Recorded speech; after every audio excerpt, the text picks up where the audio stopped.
Pertikaian perusahaan ialah satu pertikaian di antara majikan dengan pekerja-pekerjanya yang berhubung kait dengan pekerjaan atau bukan pekerjaan, atau terma-terma dan syarat pekerjaan atau keadaan di tempat pekerjaan. Pertikaian perusahaan ini wujud apabila kedua-dua pihak, iaitu majikan, pekerja atau kesihatan mereka gagal untuk mencapai persetujuan bersama terhadap isu-isu pekerjaan.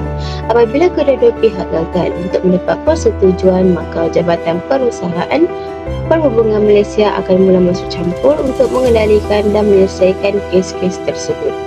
Kepentingan untuk menyelesaikan pertikaian antara kedua-dua pihak ini dengan secara aman kerana ianya telah dijadikan satu agenda yang utama dalam Akta Perhubungan Perusahaan 1967.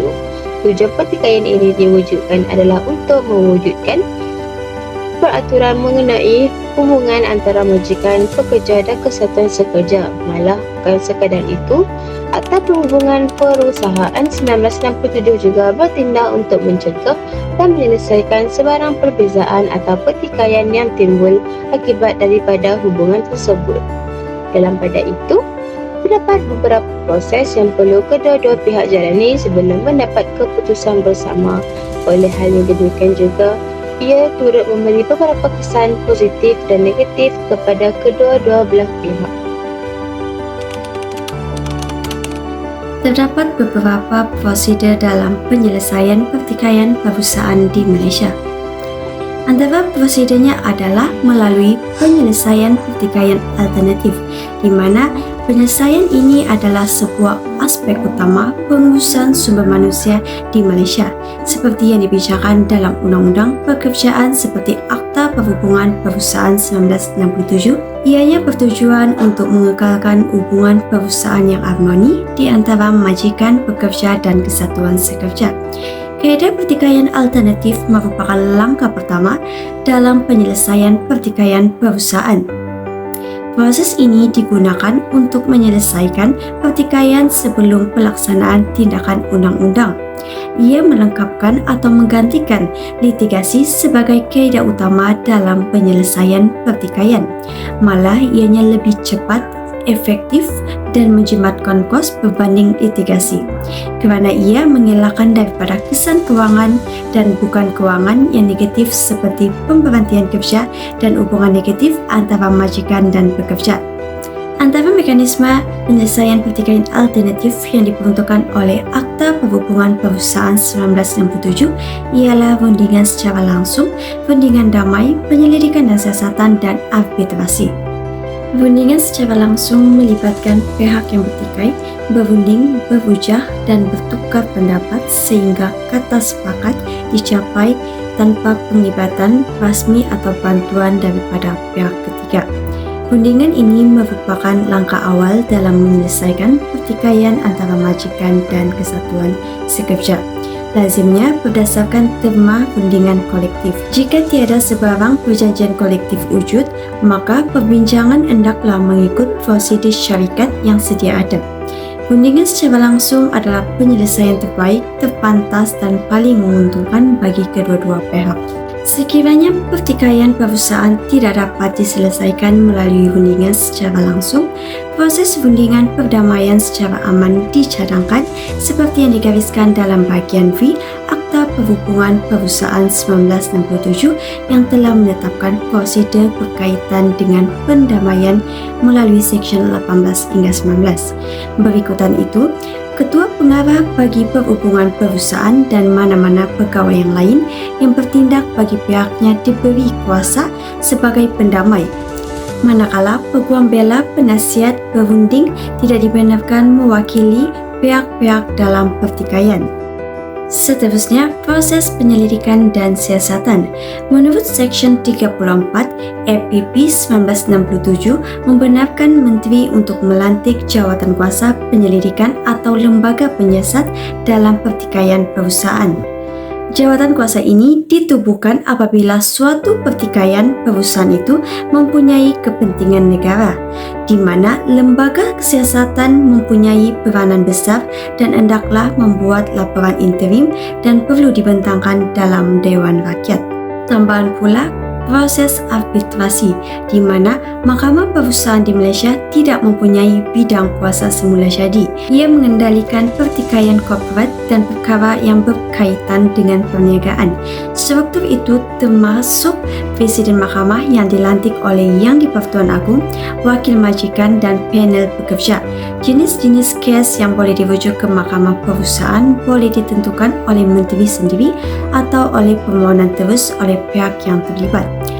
Mahkamah Perusahaan hendaklah bertindak mengikut equity, perasaan hati yang baik dan merit kes apabila memutuskan pertikaian perusahaan.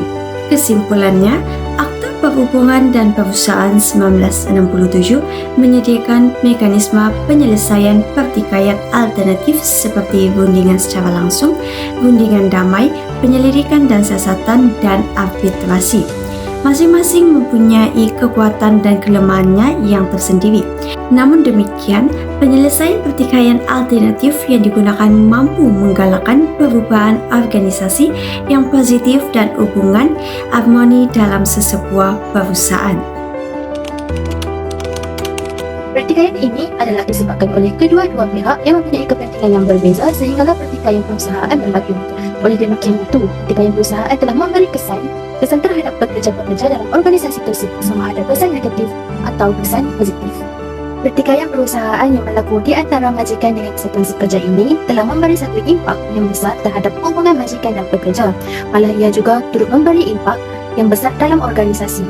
Tambahan pula, pertikaian perusahaan dapat menjejaskan keharmonian dalam sesebuah organisasi. Bukan itu sahaja, kesan daripada pertikaian perusahaan juga memberi impak yang positif dan negatif terhadap pekerja di Malaysia. Hal ini kerana pertikaian perusahaan yang sering berlaku di antara pekerja dengan majikan adalah disebabkan untuk mencapai kepentingan masing-masing. Antara kesan-kesan pertikaian perusahaan yang positif terhadap pekerja di Malaysia ialah pihak kesatuan sekerja dapat membela nasib-nasib para pekerja daripada ditindas oleh majikan demi mencapai keuntungan dalam perniagaan. Tindakan pihak kesatuan sekerja ini amat membantu pekerja-pekerja dalam organisasi tersebut untuk mendapatkan hak-hak mereka dengan sama rata. Di samping itu juga, kesan positif daripada pertikaian perusahaan yang kedua adalah dapat memupuk hubungan yang harmoni di antara majikan dan pekerja. Hal ini demikian kerana melalui daripada hasil rundingan dan perbincangan pihak kesatuan sekerja dan majikan dapat menyelesaikan segala masalah dengan profesional. Hasil daripada rundingan yang baik dan profesional, pihak kesatuan sekerja dan majikan akan memperoleh hak dan kepentingan masing-masing. Selanjutnya, melalui pertikaian perusahaan juga timbul kesan-kesan negatif terhadap pekerja di Malaysia. Hal ini kerana majikan kurang endah atau kurang mengambil berat tentang hak-hak pekerja dan pekerja tidak mendapat keadilan yang sama rata oleh majikan. Oleh disebabkan isu-isu ini, pihak kesatuan sekerja mengambil tindakan untuk membuat rundingan bersama-sama pihak majikan. Namun, pihak majikan kurang berpuas hati dengan tindakan kesatuan sekerja telah menyebabkan timbul jurang di antara pekerja dan majikan. Hal ini merupakan satu impak yang sangat besar terhadap pekerja kerana ia akan mempengaruhi motivasi dan prestasi para pekerja. Bukan itu sahaja, sikap majikan ini akan membuatkan hubungan pekerja dengan pihak majikan tidak harmoni. Oleh disebabkan kesan-kesan negatif ini, ia akan mempengaruhi persekitaran kerja dan membuat pekerja tidak mempunyai motivasi dan semangat untuk bekerja. Kesimpulannya, seperti yang dapat kita lihat, pertikaian perusahaan adalah satu pertikaian di mana melibatkan antara dua pihak iaitu majikan dan pekerja yang berhubung kait dengan terma-terma dan syarat pekerjaan. Oleh itu, terdapat juga beberapa prosedur yang dapat diambil bagi mendapat persetujuan bersama. Antaranya adalah rundingan secara langsung, runding pendamaian, penyelidikan dan siasatan, dan juga mahkamah perusahaan. Antara langkah paling awal adalah rundingan secara langsung, di mana ia hanya melibatkan pihak majikan dan pekerja sahaja dan perlu mengikut prosedur. Dalam pada itu, sekiranya pertikaian perusahaan masih tidak dapat diselesaikan melalui rundingan terus, ia akan disusuli dengan rundingan pendamaian, penyelidikan dan siasatan serta mahkamah perusahaan. Seterusnya, secara tidak langsung dan juga dengan adanya prosedur dalam menyelesaikan masalah pertikaian ini, ia amat memberi impak yang besar kepada pekerja kerana dengan undang-undang yang telah ditetapkan ini dapat mengelakkan pekerja daripada ditindas oleh majikan. Oleh itu, hak dan kebajikan pekerja akan lebih terjaga, malah tanpa sedar juga ia dapat meningkatkan produktiviti pekerja dalam melaksanakan tugas kerana mempunyai hubungan yang baik dengan majikan.